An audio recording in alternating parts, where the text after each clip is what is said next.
সমস্ত প্রশংসা আল্লাহর জন্য। আমরা তারই প্রশংসা করি এবং তার নিকটেই সাহায্য চাই আর তার কাছেই ক্ষমা চাই। আমরা আমাদের হৃদয়ের দুষ্ট প্রবৃত্তিসমূহ এবং আমাদের মন্দ আচরণ থেকে আল্লাহর কাছে আশ্রয় প্রার্থনা করি। আল্লাহ যাকে সৎ পথে চালান তাকে পথভ্রষ্ট করার কেউই নেই, আর যাকে বিপথগামী করেন তাকে সৎ পথে আনার কেউ নেই। আর আমি সাক্ষ্য দেই যে একমাত্র আল্লাহ ছাড়া কোনো হক ইলাহা নেই, তার কোনো শরিক নেই। আমি আরও সাক্ষ্য দিচ্ছি যে হযরত মুহাম্মদ মুস্তাফা সাল্লাল্লাহু আলাইহি ওয়াসাল্লাম আল্লাহর বান্দা ও রাসূল। আসসালামু আলাইকুম প্রিয় দর্শক বন্ধুরা, আশা করছি আপনারা সবাই ভালো আছেন। আলহামদুলিল্লাহ, ওই মহান রব্বুল আলামিনের অশেষ মেহেরবানিতে আমরাও সবাই ভালো আছি। তো আজ আমি আপনাদের সঙ্গে শেয়ার করব খুবই সুস্বাদু এবং খুবই তাড়াতাড়ি কিভাবে মটরের ঘুগনি একদম পারফেক্টভাবে বানাবেন। তো সেই রেসিপি আপনাদের সঙ্গে আমি শেয়ার করব। আশা করি আমার আজকের রেসিপি আপনাদের খুবই উপকারে আসবে এবং আপনারা শিখতে পারবেন কিভাবে চটজলদি ঘুগনি বানানো যায়।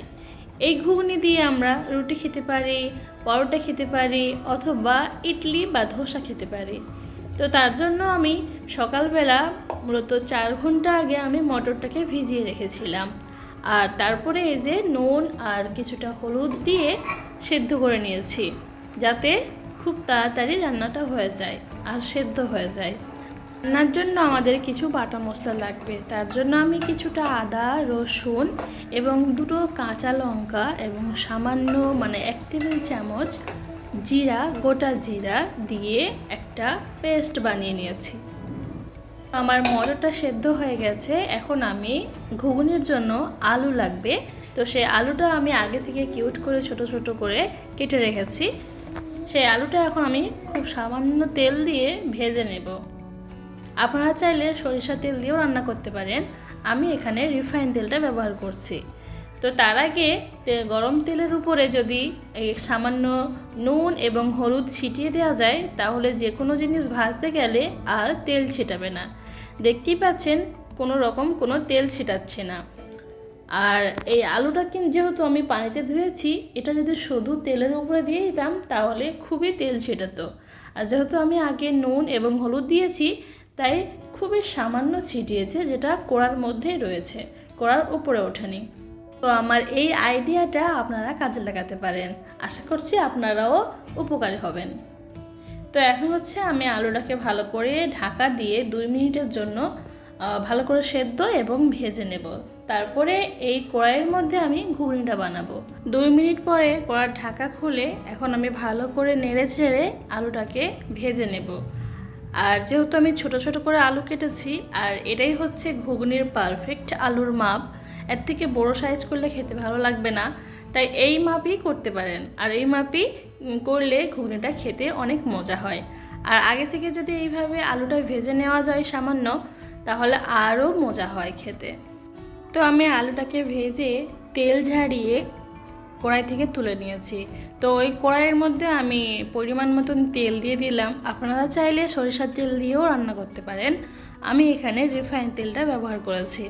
তো প্রথমে আমি দিয়ে দিলাম 2টো শুকনা লঙ্কা, যেটা দিয়ে শুধু একটা স্মেল বেরোবে, এখান থেকে কোনো ঝাল বেরোবে না। যেহেতু আমি এটাকে মাঝখান থেকে কেটে দিইনি বা চিড়ে দিইনি, তার জন্য এটা সুন্দর একটা স্মেল বেরোবে, তার জন্য 2টো শুকনো লঙ্কা দিয়েছি তেজপাতা কয়েক টুকরো, আর 2টো দারচিনি দিয়েছি, এবং 2-3টে গোলমরিচ এবং 5টে লবঙ্গ দিয়েছি, এবং শেষে 4টে এলাচ দিয়েছি, যেটা আমি থেতো করে দিয়েছি, যাতে করে মুখটা ফাটিয়ে দিলে সেন্টটা বেরোবে।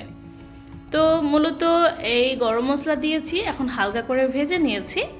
দিয়ে এখানে পরিমাণ মতন পেঁয়াজ দিয়েছি, যতটুকু আমি রান্না করছি ততটুকুই পেঁয়াজ দিয়েছি, আপনারা চাইলে আপনাদের পরিমাণ মতন দিতে পারেন। তো তারপরে ভালো করে ভেজে নিয়েছি পেঁয়াজ এবং গরম মশলা। তারপরে এই যে এখানে আমি আগে থেকে যে পেস্টটা বানিয়ে রেখেছিলাম, আদা, রসুন, কাঁচা লঙ্কা এবং গোটা জিরা দিয়ে যে পেস্টটা বানিয়ে রেখেছিলাম, ওটা দিয়ে দিলাম।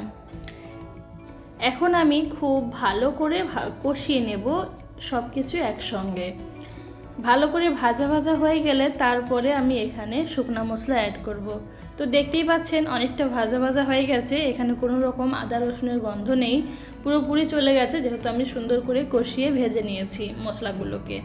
তো এখন আমি পরিমাণ মতো নুন, হলুদ গুঁড়ো, লঙ্কার গুঁড়ো, ভাজা জিরার গুঁড়ো এবং ধনিয়ার গুঁড়ো দিয়ে ভালো করে মিশিয়ে নেব মশলাটা। মশলা যত ভালোভাবে কষাবেন তত যে কোনো রান্না খেতে মজা লাগে।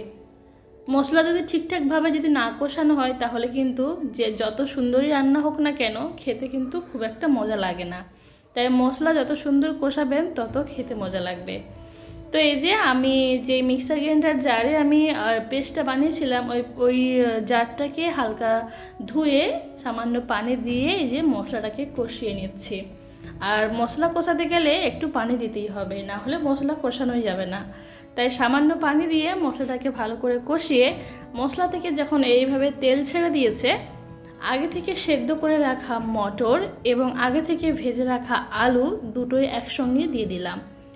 আর এখন কিন্তু আমাদের 50% রান্না হয়ে গেছে, কারণ যেহেতু আমরা আগে থেকে মটরটা সেদ্ধ করে নিয়েছি এবং আগে থেকে আলুটা সেদ্ধ করে ভেজে নিয়েছি, মানে ভাজার সঙ্গে যেহেতু ঢাকা দিয়ে আমরা হালকা সেদ্ধ করে নিয়েছি, তাই আমাদের এখানে 50% রান্না হয়ে গেছে।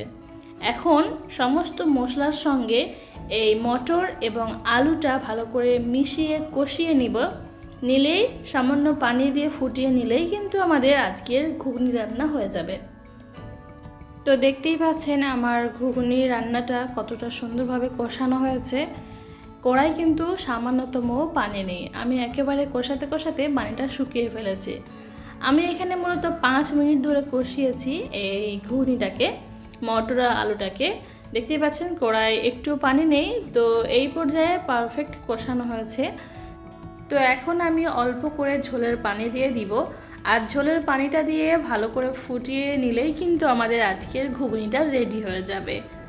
তো এই যে দেখতেই পাচ্ছেন আমি কিন্তু খুবই অল্প করে পানি দিয়েছি, যেটা শুধুমাত্র ফুটবে, পানিটা ফুটলেই কিন্তু আমাদের রান্না কমপ্লিট। তো এখন ভালো করে মিশিয়ে দিচ্ছি, চারদিকে সমস্ত মশলার সঙ্গে মিশিয়ে দিচ্ছি, দিয়ে 2 মিনিটের জন্য ঢাকা দিয়ে দিব, মানে ফুটে ওঠা পর্যন্ত আমরা ঢাকা দিয়ে রাখবো। তো এই যে দেখতে পাচ্ছেন আমার ঘুগনির পানি কিন্তু ফুটে উঠেছে। আর আমি যেহেতু খুবই অল্প করে পানি দিয়েছি, কারণ আমার রান্না কিন্তু আগে থেকে কমপ্লিট হয়ে গেছে, তাই আমি শুধু ঝোলের পানি দিয়েছি সামান্য। তো এই যে আমার রান্না কমপ্লিট। আশা করছি আমার আজকের এই ছোট্ট ভিডিও এবং এই সুন্দর একটি রেসিপি আপনাদের কাছে ভালো লেগেছে। যদি ভালো লাগে অবশ্যই আমার চ্যানেলটিকে সাবস্ক্রাইব করবেন এবং পাশে থাকা বেল আইকনটি ক্লিক করে রাখবেন, এবং আমার পরবর্তী ভিডিও দেখার জন্য সবাইকে আমন্ত্রণ রইল। তো এই যে আমার রান্না যেহেতু কমপ্লিট, আমি উপর থেকে সামান্য ধনিয়া গুঁড়ো ছড়িয়ে দিয়েছি।